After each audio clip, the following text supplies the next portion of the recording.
ಓಂ ಗಂ ಗಣಪತಾಯೇ ನಮಃ. ಶ್ರೀ ಗುರುದೇವ ರುದ್ರಾಯ ನಮಃ. ಎಲ್ರಿಗೂ ನಮಸ್ಕಾರ ಸ್ನೇಹಿತರೆ. ನಾನು ನಿಮ್ಮ ಪ್ರಕಾಶ್. ಸ್ನೇಹಿತರೆ, ಇಂದು ನಾನು ನಿಮಗೆ ವೈರಿಯನ್ನು ಮಟ್ಟ ಹಾಕೋದು ಹೇಗೆ, ಶತ್ರುವನ್ನು ನಾಶ ಮಾಡೋದು ಹೇಗೆ ನಾನು ತಿಳಿಸ್ಕೊಡ್ತೀನಿ. ಅದಕ್ಕೂ ಮುಂಚೆ ನನ್ನ ಚಾನಲ್ನ ಸಬ್ಸ್ಕ್ರೈಬ್ ಮಾಡಿಲ್ಲ ಅಂದರೆ ಸಬ್ಸ್ಕ್ರೈಬ್ ಮಾಡಿ, ಲೈಕ್ ಮಾಡಿ, ಶೇರ್ ಮಾಡಿ, ಹಾಗೆ ಬೆಲ್ ಐಕಾನ್ ಬಟನ್ ಪ್ರೆಸ್ ಮಾಡೋದನ್ನ ಮರಿಬೇಡಿ. ಏಕೆ ಅಂದರೆ ಮುಂದೆ ನಾನು ಏನು ವೀಡಿಯೋಸ್ ಬಿಡ್ತೀನೋ ಆ ವಿಡಿಯೋ ಎಲ್ಲರಿಗಿಂತ ಮುಂಚೆ ನಿಮಗೆ ಬಂದು ಸೇರುತ್ತೆ.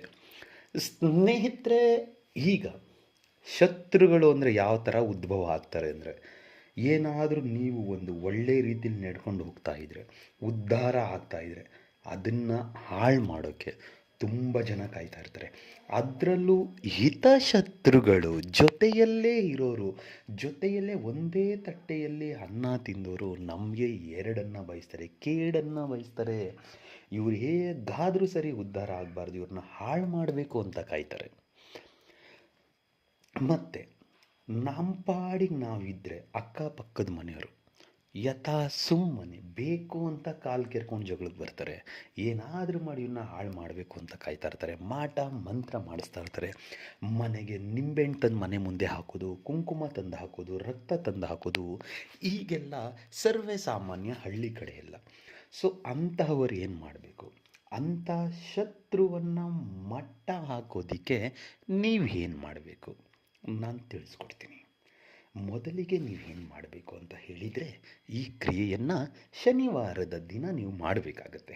ಇದಕ್ಕೆ ಬೇಕಾಗಿರುವ ಸಾಮಗ್ರಿಗಳು: ಒಂದು ಚಿಕ್ಕದಾದಂಥ ಚೊಕ್ಕದಾದಂಥ ಮಣ್ಣಿನ ಕುಡಿಕೆ, ಮತ್ತು 5 ಒಣಗಿದ ಮೆಣಸಿನಕಾಯಿ, ಮತ್ತು ಸ್ವಲ್ಪ ಅಕ್ಕಿ, ಮತ್ತು 50 ಗ್ರಾಂ ಉದ್ದಿನ ಕಾಳು, ಮತ್ತು ಒಂದು ಶತ್ರುವಿನ ಫೋಟೋ. ತದನಂತರ ಕೊನೆಯದಾಗಿ ಸ್ಮಶಾನದ ಬೂದಿ. ಇಷ್ಟನ್ನು ತಂದು ನೀವು ಮನೆಯ ಒಳಗಡೆ ತಗೊಂಡೋಗಬಾರ್ದು, ಮನೆಯ ಹೊರಗಡೆ ಇಡಬೇಕು, ಅಥವಾ ಟೆರೆಸ್ಸಲ್ಲಿ ಇಡಬೇಕು, ಇಲ್ಲವೇ ತೋಟದ ಮನೆಗಿದ್ರೆ ತೋಟದ ಮನೆ ಹತ್ರ ಇಡಬೇಕು, ಅಥವಾ ನಿರ್ಜನ ಪ್ರದೇಶದಲ್ಲಿ ಇಷ್ಟನ್ನು ಇಟ್ಟು ಶನಿವಾರದ ದಿನ ಹೋಗಿ ದಕ್ಷಿಣ ದಿಕ್ಕಿಗೆ ಮುಖ ಮಾಡಿ ಕುಳಿತುಕೊಂಡು ಮೊದಲಿಗೆ ನಿಮ್ಮ ಶತ್ರು ಯಾರಿದ್ದಾರೋ ಅವರ ಫೋಟೋ ಹಿಂಭಾಗದಲ್ಲಿ ಶತ್ರುವಿನ ಹೆಸರನ್ನು ಬರೆಯಿರಿ. ಶತ್ರುವಿನ ಹೆಸರನ್ನು ಬರೆದು ಆದ ಮೇಲೆ ಅದನ್ನು ಆ ಕುಡಿಕೆಯ ಒಳಗಡೆ ಹಾಕಿ ಸ್ವಲ್ಪ ಅಕ್ಕಿ ಅದರ ಒಳಗಡೆ ಹಾಕಿ, ತದನಂತರ ಉದ್ದಿನ ಕಾಳನ್ನು ಅದರ ಒಳಗಡೆ ಹಾಕಿ, ಆಮೇಲೆ ಒಣಗಿದ ಮೆಣಸಿನಕಾಯಿ 5 ಏನಿದೆಯೋ ಅದನ್ನು ಅದರ ಒಳಗಡೆ ಹಾಕಿ, ನಂತರ ಕೊನೆಯದಾಗಿ ಸ್ಮಶಾನದ ಬೂದಿ ಏನಿದೆಯೋ ಅದನ್ನು ಅದರ ಒಳಗಡೆ ಹಾಕಿ, ಅದನ್ನು ನಿಮ್ಮ ಬಲಗೈಯಲ್ಲಿ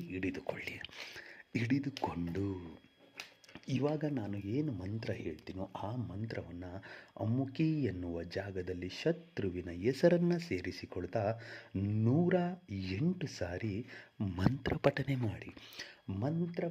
ಮಾಡಿ ಮುಗಿದ ಮೇಲೆ ಉಫ್ ಅಂತ ಅಭಿಮಂತ್ರಿಸಿ ಆ ಕುಡಿಕೆ ಬಾಯನ್ನು ಬಟ್ಟೆಯಿಂದ ಕಟ್ಟಿ ಮುಚ್ಚಿ, ಅಥವಾ ಪ್ಯಾಕಿಂಗ್ ಟೇಪ್ ಬರುತ್ತೆ 2 ಇಂಚಿದು, ಅದನ್ನು ತಗೊಂಡೋಗಿ ಅದರಿಂದ ಸಾಧ್ಯವಾದರೆ ಅದನ್ನು ಪ್ಯಾಕ್ ಮಾಡಿ ಅದನ್ನು ನಿರ್ಜನ ಪ್ರದೇಶದಲ್ಲಿ ಹೋಗಿ ಮಣ್ಣಿನಲ್ಲಿ ಹೂತು ಹಿಂದೆ ತಿರುಗಿ ನೋಡಿ ಬರಬೇಡಿ.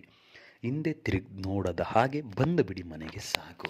ಆಮೇಲೆ ನೋಡಿ, ನಿಮ್ಮ ಶತ್ರು ನಾಶ ಆಗೋದ್ರಲ್ಲಿ ಯಾವುದೇ ರೀತಿಯ ಸಂಶಯ ಇಲ್ಲ. ಮಂತ್ರ ಹೀಗಿದೆ: ಹೌಂ ಸೌಂ ಓಂ ರೀಂ ಹೈಂ ಕ್ಲೀಂ ಹಮ್ಮುಕಿ ಭವಶರಹಣ. ಮಂತ್ರ ಇನ್ನೊಮ್ಮೆ ಹೇಳ್ತೀನಿ ನೋಡಿ ಸ್ನೇಹಿತರೆ: ಔಂ ಸೌಂ ಓಂ ರೀಂ ಐಂ ಕ್ಲೀಂ ಹಮ್ಮುಕಿ ಭವಶರಹಣ. ಈ ರೀತಿಯಾಗಿ ನೀವು ಮಂತ್ರಪಠನೆ ಮಾಡಿದ್ದೆ ಆದಲ್ಲಿ ಶತ್ರುನಾಶ ಖಂಡಿತ ಆಗ್ತದೆ.